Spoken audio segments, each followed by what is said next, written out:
Jadi kita menceritakan tadi bahwa di negara kita ini kudeta itu banyak orang tahu hanya satu kali terjadi. Tidak, kudeta itu sudah 2 kali terjadi di Indonesia, yaitu pada bulan Juli tahun 47 yang digerakkan oleh Adam Malik CS, Mengkup Sultan Syahrir, dan kudeta yang terjadi di Jakarta tahun 65.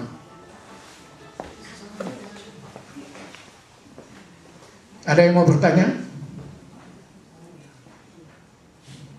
Ada yang mau? Ya. Kenapa Jogja pro Republik sedangkan Kesultanan di Sumatera pro? Oh, begini, mana ya? Itu kalau di kalau di Sumatera Utara, di Sumatera Timur, karena mereka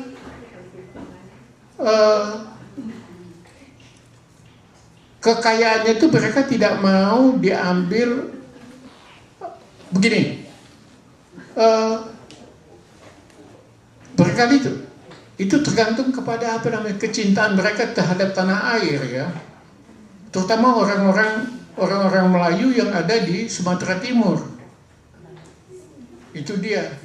Tapi kalau misalnya Tresnovi tadi bertanya, kalau di Jakarta, di Jogja, kenapa Sri Sultan pro Republik? Sekarang kita kembali tanya, kenapa Sri Sunan Solo tidak? Itu dia. Sedangkan di Luwu, di Sulawesi Utara, itu malah Sultan yang ada di sana menjadi sulit karena dia pro Belanda, loh. Oh, karena dia tidak pro Belanda. Tidak pro Belanda. Belanda masuk ke Sulawesi Utara, kerajaannya habis, dia terpaksa ikut gerilya dengan pemuda-pemuda sehingga kesultanannya itu sendiri habis.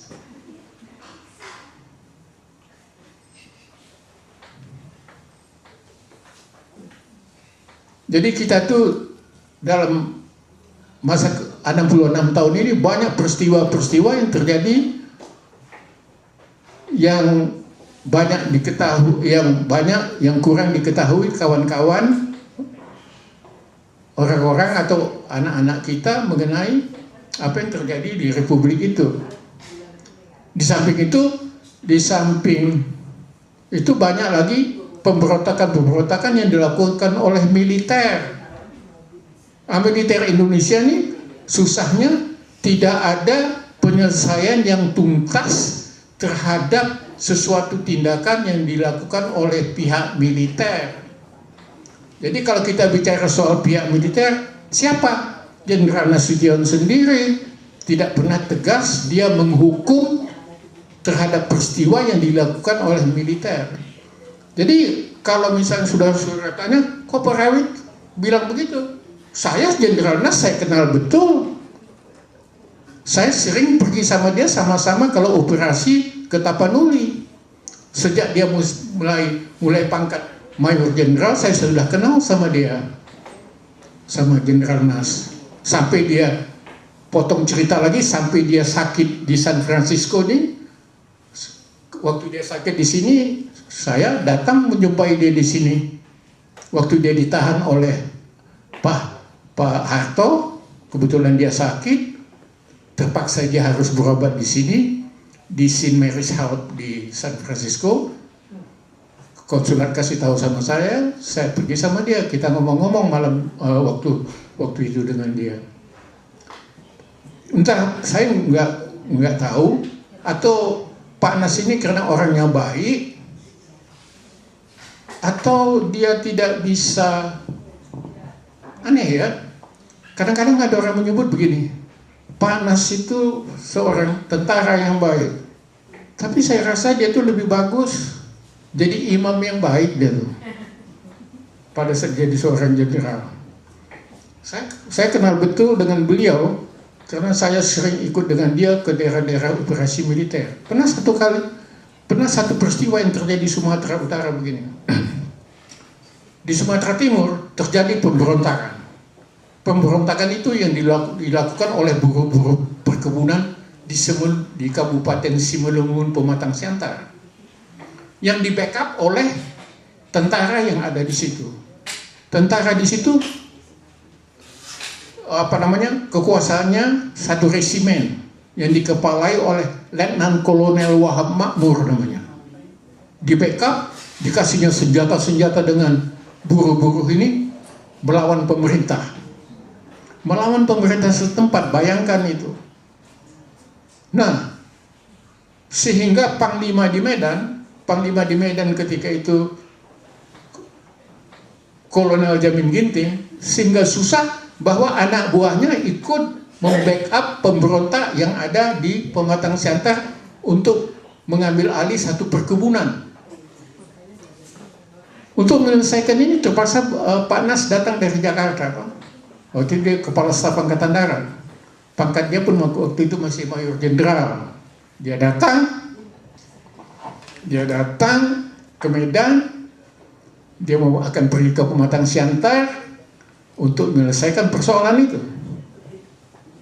Jadi waktu dia sampai di Medan, dia mengadakan konferensi pers. Jadi kita bertanya sama dia, tepat kepada saya pertanyaan. Dia tanya sama saya, saudara, ada yang saudara tanya? Ada, saudara. Saya tanya sama dia, Pak Nas, apakah peristiwa yang terjadi di Pematang Siantar itu yang dilakukan oleh tentara, apakah itu tidak salah satu ketidakbijaksanaan Angkatan Darat? Jadi dibilangnya, kalau begitu saudara anggap saya salah? Tidak, saya tidak anggap Pak Nas salah. Karena itulah saya datang untuk menyelesaikannya. Dia pergi ke Pematang Siantar, dia datang sana, panggil ini Letnan Kolonel Wahab Makmur, diselesaikan. Ini Letnan Kolonel ini bukan dihukum, malah dipindahkan ke MBAD. Dari MBAD beberapa bulan diangkat jadi militer attaché ke India. Aneh kan? Dia yang ikut membantu pemberontakan di Pematang Siantar, bukan dia dihukum. Sebagai stafnya dipindahkan ke MBAD, dari MBAD diangkat jadi attaché militer ke New Delhi. Aneh kan? Coba, itu apa namanya, itu penyelesaian. Oke, habis diselesaikan itu cerita yang selanjutnya itu. Kita mundur kembali ke belakang, waktu Pak Nas kembali ke Medan, diadakan press konferensi. Tapi ya Pak Nas ini ingatannya kuat.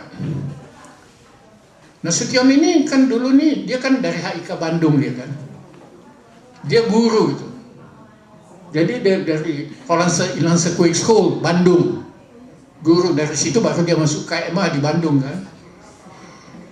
Nah, jadi waktu konferensi pers habis dia pulang dari Pematang Siantar, apa yang dinamakannya menyelesaikan masalah militer di sana, padahal penyelesaian itu hanya memindahkan kepalanya itu, bukan untuk diadili.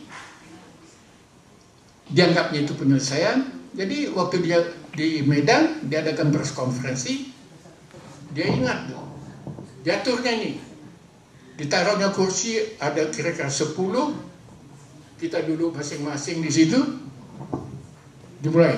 Satu orang hanya satu pertanyaan. Saudara, dia bertanya. Tepat giliran saya, saudara bertanya, nggak ada apa-apa, saudara. Dilihatnya saya gitu. Karena saya tidak mau, karena tadi dianggapnya saya menyalahkan kebijaksanaan dia. Jadi saya nggak ada pertanyaan. Waktu dia mau pulang, dia panggil saya, Bung, apa? Saya harap antara Bung dengan saya ada pengertian yang baik. Oh ya, tentu ada sebelum. Sejak itu saya kenal baik sama dia, kemudian terjadi pemberontakan 58 PRRI. Dia selalu pergi ke Tapanuli, saya ikut sama dia. Jadi kita lama-lama menjadi dekat sama dia. karena selalu ikut dengan dia. Jadi sama saya, Pak Nas menyelesaikan peristiwa militer itu tidak tuntas. Serupa dengan peristiwa militer yang pernah terjadi di Makassar, di mana seorang kepala staf, yaitu kepala stafnya Letnan Kolonel Warau, mengkup panglimanya. Panglima Teritorium 7 ketika itu di Makassar adalah Gatot Subroto, pangkatnya waktu itu kolonel. Karena terjadi friksi antara suku Jawa dengan suku daerah, Letnan Kolonel Warau sebagai kepala staf, di kupnya ini dia punya panglima orang Jawa ini yang namanya Gatot Subroto, orang Semarang itu, ditahannya beberapa bulan. Jadi untuk penyelesaian ini, Pak Nas datang ke Makassar. Saya juga datang ke Makassar. Tapi saya datang tidak bersama dengan Pak Nas. Penyelesaiannya diadakannya perundingan antara Warau dengan Pak Gatot. Jadi Pak Gatot dikeluarkan, diadakan pertemuan di lapangan di Makassar itu, nama lapangan itu kalau nggak silap saya, lapangan Karebosi. Punya nama lapangan Karebosi di Makassar. Saya lihat waktu Pak Gatot dikeluarkan, Pak Gatot itu kan warnanya hitam tuh. Lebih, mungkin kulit saya cukup dark, tapi dia lebih dark dari saya, lebih hitam. Mukanya putihnya jadi macam seslus jadinya. Kalau lama ditahan tuh. Jadi penyelesaiannya sama panas itu tuh. Orang itu dikeluarkan, Pak Gatot dipindahkan ke Jakarta, masuk ke MBAD, and Warau diangkat jadi panglima. Bayangkan tuh, panglima jadi panglima titik 7 dia. Potong cerita, akhirnya Warau juga ikut berontak tuh. Terus sebelum dia berontak diangkat jadi militerisasi ke Peking. Itu kan gila tuh. Itulah penyelesaian dilakukan oleh pimpinan militer kita ketika itu. Jadi penyelesaian militer kita di dalam negeri juga tidak beres. Itu peristiwa militer terjadi. Belum lagi peristiwa militer yang terjadi di Aceh oleh Samaun Gaharu. Peristiwa militer yang terjadi di Bitung, kan, penyeludupan Bitung. Peristiwa militer yang terjadi di Sumatera Utara, Teluk Nibung, dan lain-lain. Jadi, kalau Pak Nas ketika peristiwa 65 terjadi, Soeharto take over, padahal Pak Nas in that time dia jadi, menteri apa dia ketika itu? Dia saya rasa menteri keamanan pertahanan in that time, kan? Pak Harto cuma Panglima Kostrat. Pak Harto yang bisa take over. Padahal Pak Harto pangkatnya ketika itu masih Letnan Kolonel. Pak Nas waktu itu sudah Letnan Jenderal.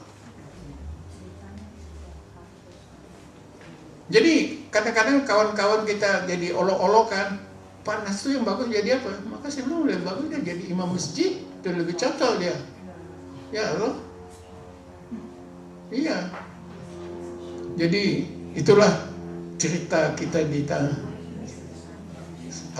sekilas mengenai peristiwa-peristiwa yang terjadi di tanah air.